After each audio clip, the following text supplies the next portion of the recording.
السلام علیکم. Welcome back to my channel home study vlog. I hope میری پیاری بہنیں، میرے پیارے بھائی، آپ جو اس ویڈیو کو دیکھ رہے ہیں آپ اس ویڈیو کو پورا دیکھیے گا، ساتھ میں شیئر ضرور کیجیے گا. تو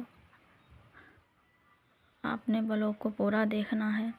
اچھا، میں آپ کو یہ بتاؤں کہ شروع سے ہی یعنی جب سے میں نے ہوش سنبھالی اس کے بعد میں آگے بڑھتی گئی، اسٹیپ بائی اسٹیپ آگے بڑھتے گئی.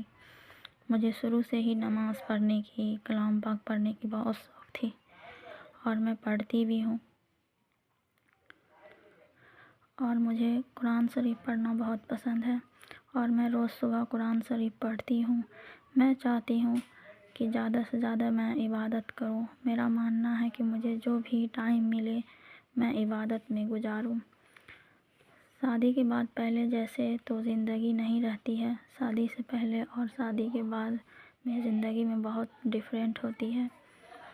میں جس گھر سے تھی وہاں پر شادی سے پہلے مجھ پر کوئی ذمہ داری نہیں تھی، اور آپ سے بہت سارے ایسے ہی ہوں گے جہاں پر ساری ذمہ داریاں ماں باپ کے کندھوں پر ہی ہوتی ہے.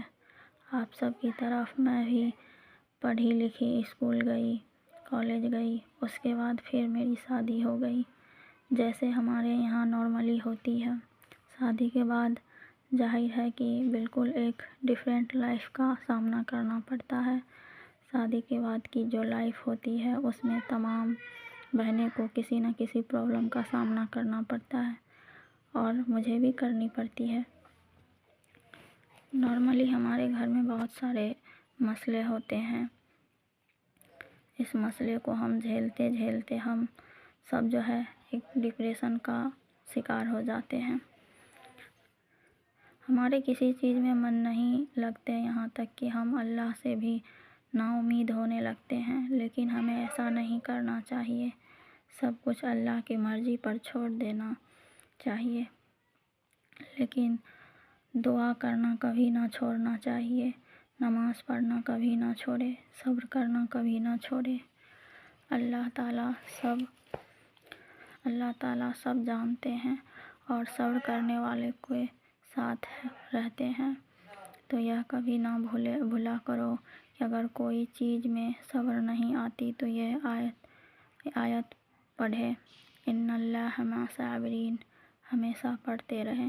جب بھی ٹائم ملے آپ اس آیت کا ورد کرتے رہیں. اللہ کے علاوہ کوئی ہماری تکلیف اور درد نہیں سمجھ سکتا. لوگ ہمارا رونا ایک حد تک برداشت کرتے ہیں اور پھر تنگ آ جاتے ہیں. لوگ ہمیں صرف نارمل دیکھنا پسند کرتے ہیں. اللہ کے سوا کوئی نہیں سمجھ سکتا کہ ہم کیا محسوس کر رہے ہیں، کیا گزر رہی ہے میرے اوپر. ہم پہ اللہ کے سوا کسی کے سامنے اپنے دکھ غم بتانا سراسر بیوقوفی ہے، کیونکہ اس بھاگتی ہوئی زندگی میں کسی کے پاس اتنا ٹائم نہیں ہوتا کہ وہ ہماری تکلیف سنے اور اس کو محسوس کرے. میں یہ چاہتی ہوں کہ آپ سب بھی نماز پڑھیں، کلام پاک پڑھیں. اگر آپ کے گھر میں بھی کوئی پرابلم ہے، حالانکہ چھوٹی موٹی مسئلہ سب کے گھر میں ہوتے ہی رہتے ہیں، آپ ہمیشہ صبح میں فجر کی نماز پڑھ کر کے سورہ یاسین کا تلاوت کریں. اس کے بعد اگر آپ کو ٹائم ملتا ہے تو آپ سورہ رحمان کا بھی تلاوت کر سکتے ہیں. سورہ رحمان کی تلاوت کرنے سے ہم کو دل کی بہت سکون ملتا ہے. دل میں پورے دن میں ہم کو ایک بار نہ ایک بار سورہ رحمان کی تلاوت ضرور کرنی چاہیے. سورہ یاسین اور سورہ رحمان ہم سب کو روز پڑھنی چاہیے، روز تلاوت کرنی چاہیے. اس میں بہت ساری فائدے ہوتے ہیں پڑھنے کے. حضور صلی اللہ علیہ وسلم نے فرمایا، نماز کی فکر اپنے اوپر فرض کر لو، اللہ کی قسم دنیا کی فکر سے آزاد ہو جاؤ گے اور کامیابی آپ کے قدم چومیں گے.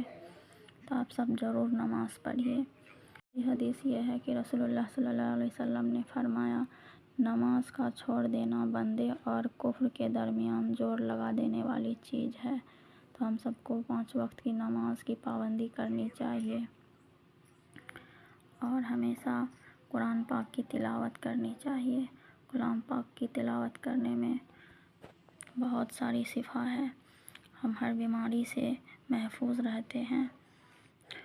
رسول اللہ صلی اللہ علیہ وسلم نے فرمایا، بندہ جب نماز پڑھ رہا ہوتا ہے اس کے سر پر نیکی کی بارش ہوتی ہے۔